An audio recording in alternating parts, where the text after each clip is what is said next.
สบายดีสาวๆมาผู้หน้าคือกันมาเลยพี่น้องนี่คือประเพณีของเข้าโต้ยเฮาพี่น้อง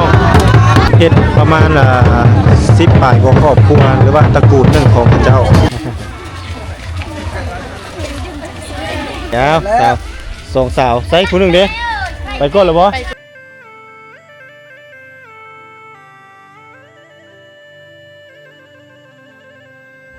กับทักทายสบายดีท่านผู้ชมเนาะสำหรับ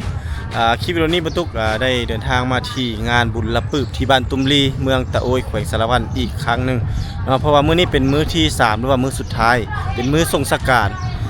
เดี๋ยวบรรทุกจะเอารูปภาพบรรยากาศหีบคองประเพณีหรือว่าจารีตหีบคองประเพณีอันดีงามของชนเผ่าตะโอยมาฝากมาต้อนพี่น้องไม่ว่าจะเป็นทางภายในและต่างประเทศได้ติดตามรับชมบรรยากาศไปพร้อมๆกันเนาะนี่อันนี้คือหมู่บ้านของเพื่อนพี่น้องนี่หมู่บ้านตุ้มลีบรรทุกมาทางหลังใกล้ๆติดกับเฮือนในบ้านเพื่อนกำลังตีของดีที่ว่าเขาเจ้ามอดเพลงเนาะมอดเสียงตู้เสียงเพลงว่าเขาจะมอดเปิดมาพอดีเปิดเลยพี่น้องเปิดเพลงละ เบิ่งจังหวะน้ำกันพี่น้องตอนนี้เขาเอิ้นยังในบ้านนี่จังหวะนี้เขาเอิ้นยังอันนี้วันนี้บ่เอาหูแก้มสีเอาไปดิเกียบที่เอาไปเนาะโอ้จังหวะนี้ไปน้ำกันเลยได้นะครับกันสองสาวเปรียบผมงามเลยสบายดีสบายดีสาวผู้หน้าคือกันมาเลยพี่น้องบัดไปส่งสการมาแล้วจังไปพ่อพี่น้องเด้อแล้วเราบ่เวียงนะฮับแขกแล้วเมื่อไหร่บ่แล้วเลยเนาะสำเร็จเนาะอันนี้ไปน้องเขาบ่ไปคือกันเนาะโอเคเจอกันกับ3 สาวผู้เก่าพี่น้องเนาะเพราะว่างานมื้อนี้จัดอยู่ที่บ้าน3 สาวเนาะเมื่อวานนี้บ่ตุกบ่ได้เดินทางมามื้อนี้เดินทางมาเฮามาเบิ่งจารีตฮีตของประเพณีของเผ่าตะโอยเฮาเป็นจังซี่ได้เผ่าตะโอยเฮาได้เนาะแม่นบ่ประมาณนี้พี่น้องเนาะโอ้ผู้จบผู้งานเนาะพี่น้องเนาะนี่เปียผมนี่ไผเปียให้นี่เปียเองบ่หมู่บ่สาวบ้านละลึกเปียให้บ้านละลึกโอ้สาวบ้านละลึกมาเปียให้เมื่อวานนี้ได้นอนที่เมื่อวานนี่นอน2 โมงฮับเค้กได้เนาะส่วนนี้ฮับเค้กนักนิดนึงพี่น้องเลยเพราะว่าเค้กมาหลายเดี๋ยวไปให้หีดคล้องกันเด้อกำลังเลยครับพี่น้องทำบุญประเทศนี้นำกันเนาะ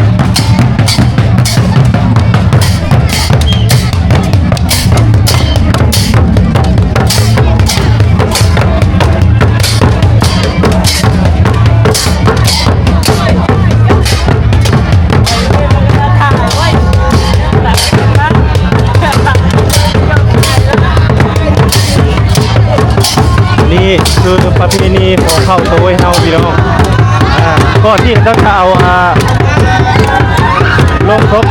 ไปส่งเนาะแล้วต้องได้มีการตีของตีเนาะในงานมันสุดท้ายพี่น้อง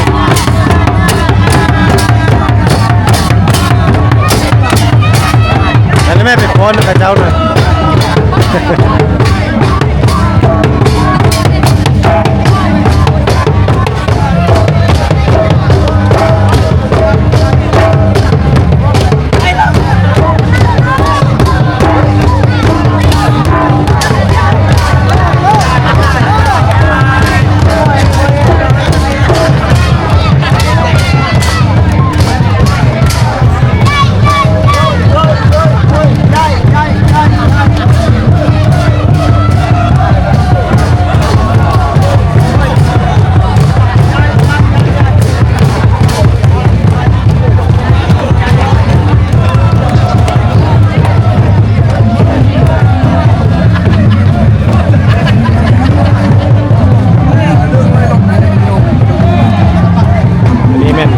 กล้าเกียร์หมดแล้วพี่น้องเนาะ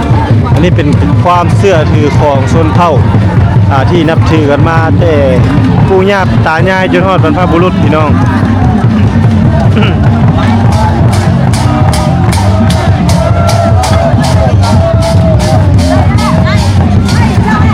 นี่คือบรรยากาศโดยรอบพี่น้องใกล้ๆเงินกับใกล้ๆเงิน3 สาวเลยคือว่าเวลา3 วันกับ2 คืนนี่ถือว่าบ่ได้นั่งได้นอนเลยล่ะพี่น้องเนาะจัด หีดคลองอันนี้โดยเฉพาะเลย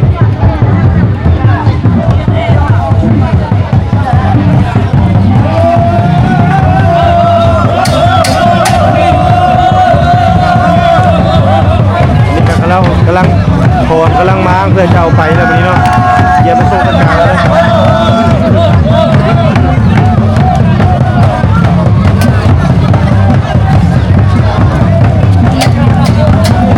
แล้วมาไปได้พี่น้อยไปเลยนะ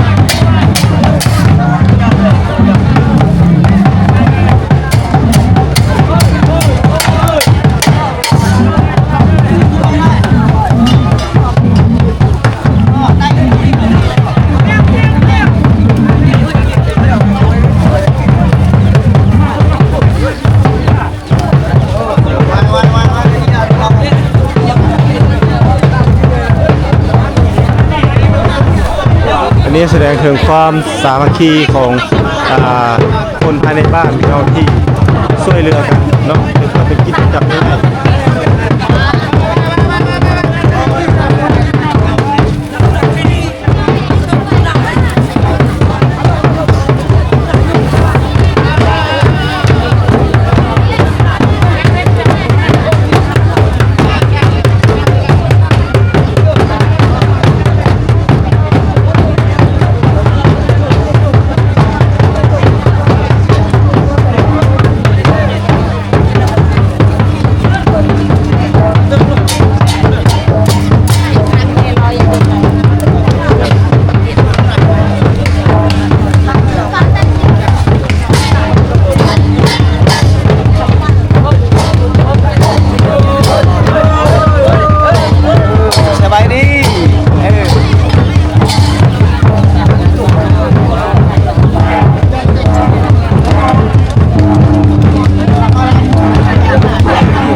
เป็นงานน้อยนะเพราะว่าเราจะเฮ็ดประมาณ10 ป่ายของครอบครัวหรือว่าตระกูลหนึ่งของพระเจ้าที่ลงหายตายจาก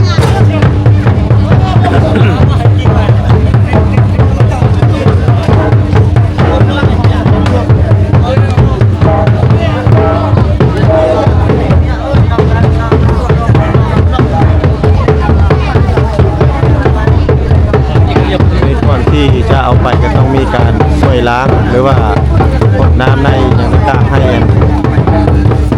ที่ของเพิ่นเนาะ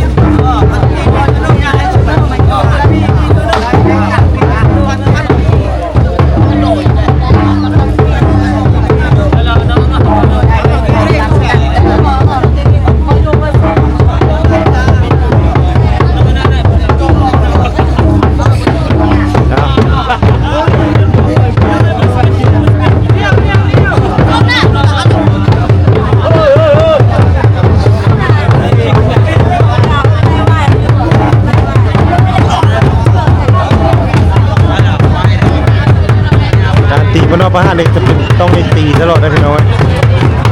ตีงานครบงานจนทอดพุ่นละอาซาพุ่นละพี่น้อง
อกไปนะพี่น้องเนาะ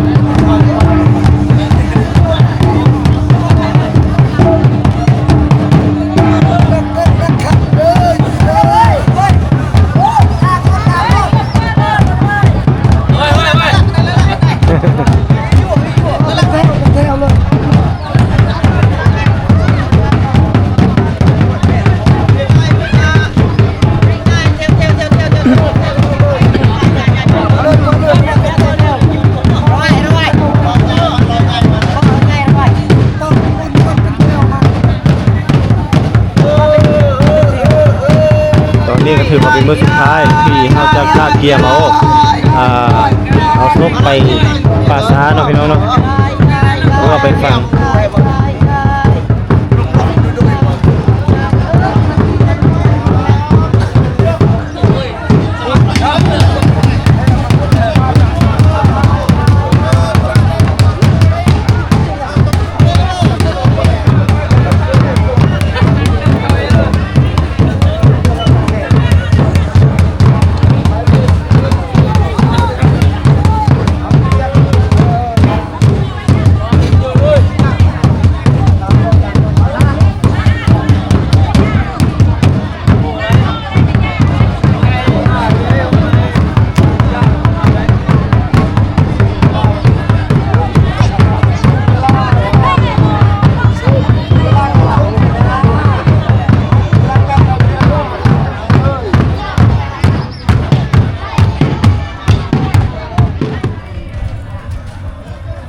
ฟังเหรอแน่ยังพ่อเหรอเรื่องหลักตัวอย่างชอบไปเหรอไปดื้อต้นก้อนมันเป็นแถวไปเลยแต่ว่านี่ไปทาก็เป็นที่ความนักเว้นธรรมดาเด้อนั่นน่ะบอกว่าเข้ามาใกล้อะไรบ้าง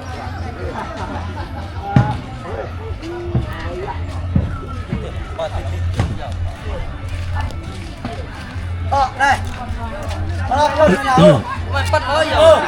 ปัดอะไรก็ได้ตลาดอยู่ล่ะพาเจ้าของ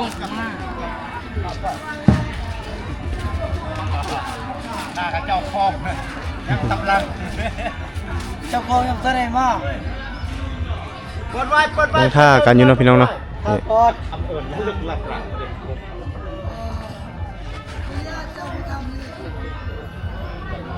ถือว่ามื้อนี้เป็นมื้อสุดท้ายเนาะหลังจากที่ว่าให้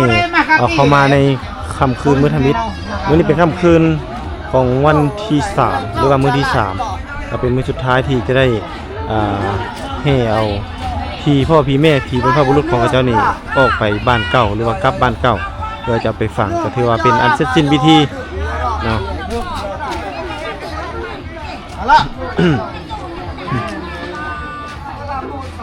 ส่งปล่อยได้ปล่อยปีไปก่อน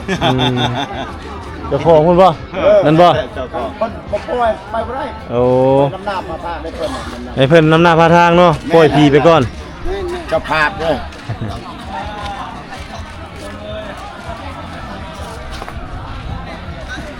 รักผูกงัวผูกควายนี่ก็ต้องได้เอาไปจนหมดเลยเนาะแม่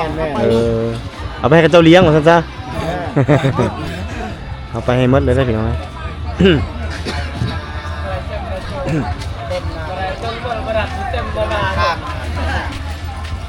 นี่คนที่เพิ่นนำไซส์นี่ก็คือเป็นไซส์สกัดหั่นแห้งเลยพี่น้อง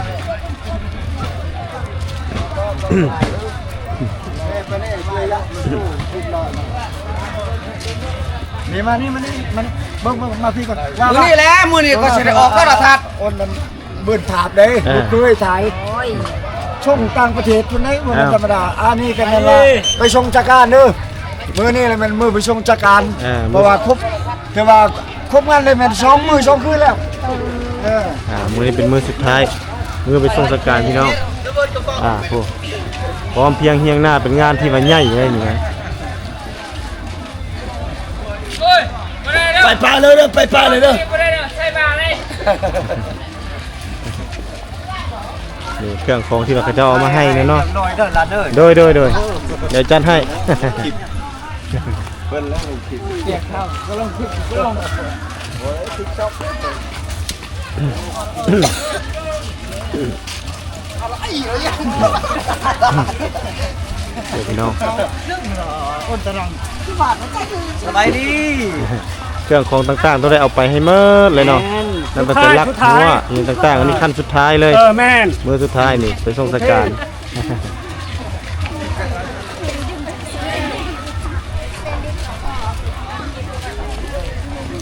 อ้าวเอางัวไปเอาควายไปส่งบ่ ไปชมได้เลย เอาไปส่งให้ครบเนาะนี่เนาะทางเขาทาง เตรียตะแกง ไอ้เยี่ยม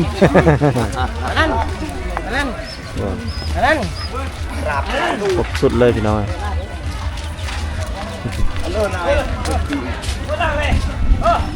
เนี่ยคนก็สิตกอีกบ้านนี่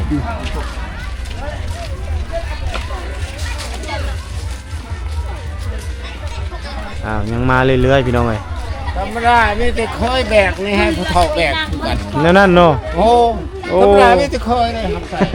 ข้าเจ้าเพลงบ่เท่าดิ นี่เอาสาวสองสาวใส่ผู้หนึงเด้ไปก่อนแล้วบ่ ไปก่อน โอ้เขาบ่เฮ็ดได้เนาะนี่ก็ต้องได้ไปอันนี้เคินยังนี่ดวนฟืนอันนี้ก็ต้องได้เอาไปแม่นบ่ต้องได้เก็บให้หมดเนาะเก็บเมียนให้หมดได้พี่น้องเอ้ยนี่แหละนี่ในมาเห็นงานฮีตของประเพณีของบ้านสามสาวก็คือทางบ้านตุมลีเก่าเมืองตะโอ้ยแขวงสารวัตรพี่น้องนี่แหละฮีตของประเพณีเคยไปบ่เป็นงานแบบนี้เคยเนาะอยู่บ้านนี้บ่หรือว่าบ้านอื่น อยู่บ้านนี้ละ บ้านนี้แหละ เคยไป โอ้แสดงว่าจัดจะเทื่อแล้วอยู่บ้านนี่สองเทื่อนี้ยังน้อยๆบ่ตอนน่ะตอนนั้นยังน้อยๆเนาะนี่อันนี้คือบ้าน3ใบเถาพี่น้องเอ้ยมาถ่ายฮอดบ้านเกิดเมืองนนท์เพิ่นเลยถ้าไปเอา3ใบเถาในอนาคตเบื้องหน้าก็ต้องมีงานแบบนี้เนาะก็ต้องได้มาแม่นบ่ชื่อไว้เด้อพี่น้องเด้องานแบบนี้ต้องได้มาบ่ได้เฮ็ดแต่ต้องได้มาเนาะถ้าว่าฮิตของประเพณีแท้ต้องได้มาพี่น้องนี่เอามาเบิ่งนำกันเอาปะไปก่อน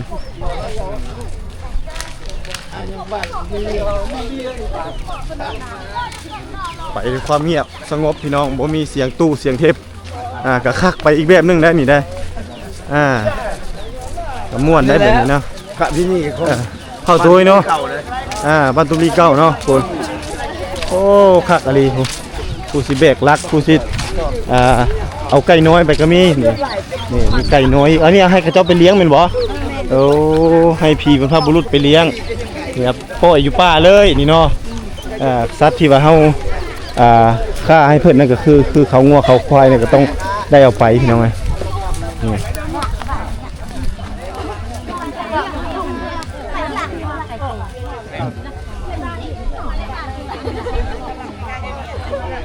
คนหลายๆพี่น้อยเดี๋ยวไปก่อนเบียกจึกขอทางเดี๋ยวเด้อ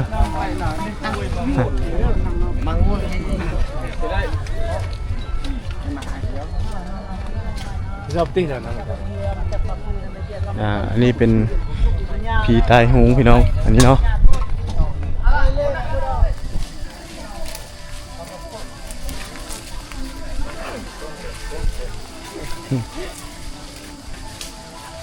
มึงได้เหรอใกล้ได้ไหนเลย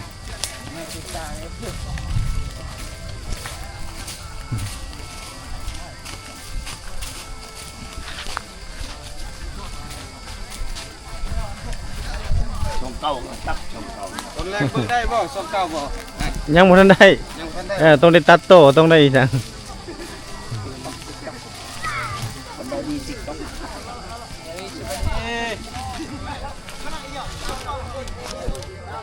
นี่พี่น้องเอ้ยนี่กำลังมามื้อสุดท้ายนี่เนาะมาส่งสการตั้งมาเป็นสายเลย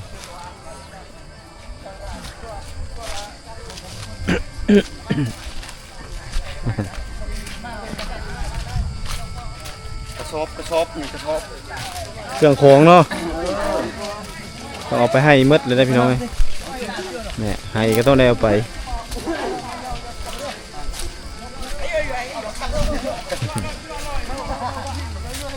ใกล้แล้วใกล้แล้วเจ้าใกล้แล้วใกล้แล้วนะใกล้หรอเนี่ยนะกระเดิบดี สุดท้าย มื้อสุดท้ายแล้วพี่น้องเอ้ยนี่เนาะต้องได้ไปส่งสการมดลูกหลานเหลนโลดต้องได้มาหมดได้พี่น้องเอ้ยฮอดมื้อนี้นะต้องมาครบจนหมดเลย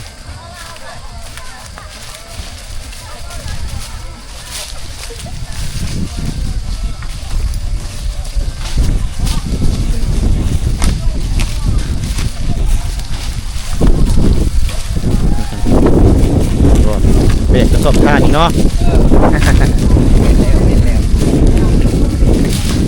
มันเป็นมุสลิมสการไม่สุดท้ายโอ้ไม่ฟอยไปพร้อมเนาะเอาไปส่งให้พร้อมเนาะ ทั้งสะทั้งอย่างครบสุดได้พี่น้องเลยเอาไปให้หมดอันนี้ไปให้เลี้ยงเป็นบ่เอาไปให้เพิ่นเลี้ยงเนาะนี่น้องวัฒนานี่นางเอกเฮากับมาคือกันพี่น้องโอนทางหลังยังหลายไป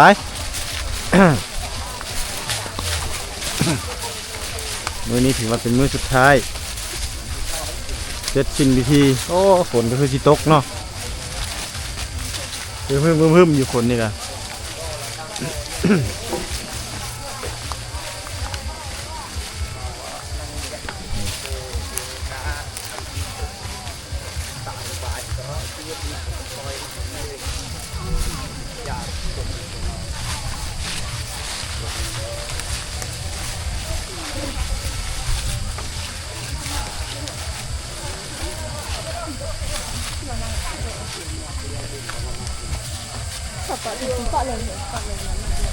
อันนี้เป็นภาษามันได้พี่น้อยที่เราเห็นมีที่เห็นมีอย่าง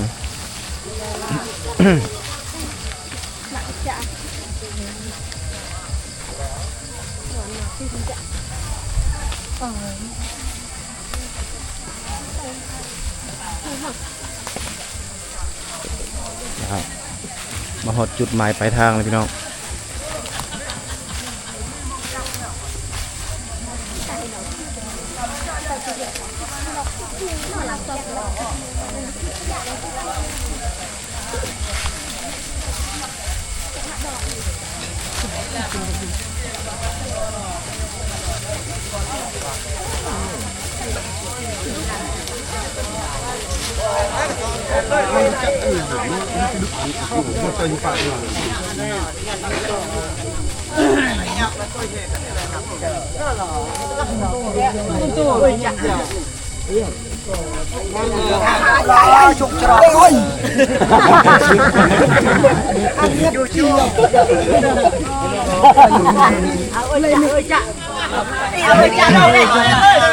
เป็นเพนบ่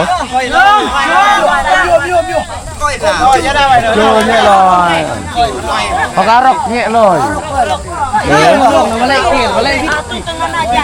เขากินวันตั้ง เราเทปูนพักเลยนะ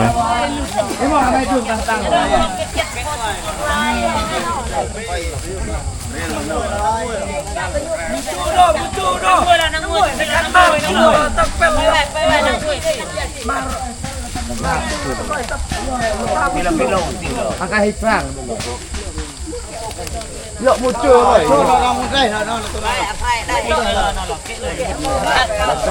okey nang nekor itu. Teh long. Oi samai lo tu mah pra lo weh. Beun lo tak dak mesti to. นี่แม่นมันนี่เนาะหมายไว้มั้ยนี่มันคุดโอ้นี่คุดแล้วแต่โดนแล้วเนาะ Ni keplangบ่. มันสั้นก็ไม่กันเอาเลยได้ติด